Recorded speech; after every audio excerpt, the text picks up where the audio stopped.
Magkakabalikan pa sila. Hayaan mo na. Hindi niya yata trip yung maganda. Mga yes, friend, it's me. It's your girl, DJ Ganda Wanda. Kasama niyo ba rin dito sa 101.1 Yes FM para sa programang Chika! Chika ni Wanda. O, eto na nga, Chika. Balita ko, maasa ka pa rin dyan kahit na sinampal ka na ng katotohanan na hindi ka na niya babalikan. Diba? Ayaw mo na, parang mas gusto niya yata dun sa mas tsaka. So, give mo na yun sa kanya. O, titigil-tigilan na po natin ang kakaasa dahil una sa lahat, hindi dapat siya umalis. Hindi ka dapat niya pinagpalit. Kaya kasi sinasabi ko sa inyo, dapat inuunahan. Dapat inuunahan ninyo. 'Di ba? Pero alam niyo yun, parang ang unfair lang kapag paulit-ulit kang ginawa ng mali, pero nakukuha mo pa rin magpatawad. 'Di ba? Yung parang okay lang kahit pinagpalit niyo na ako isang beses, basta at the end of the day, babalik pa rin siya sa akin. Ay, tang.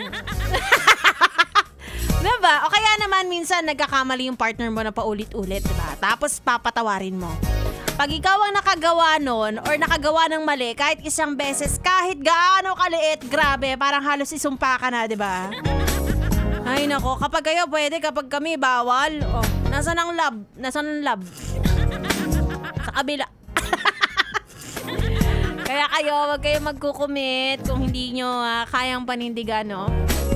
Para sa mga tao naghahanap ng long-term relationship, dapat mahanap nyo rin yung taong pareho kayo ng values, perception? Ano pinagsasabi ko dito? I mean, yung tingin sa pagmamahal. Well, may mga tao kasi talaga na ang definition ng pagmamahal para sa kanila ay napakababaw lang. Kaya ganun na lang kadali kayong palitan. Okay, mag-alala, lahat naman ng genuine na pagmamahal ay nananalo sa dulo. 'Di ba? Sabi nga nila, ang bida ay nagpapabugbog sa una. Ikaw kasi, nagpapabugbog sa kama. Ay, nako. Eto na nga. Sige na, ituloy natin ang ating chikahan.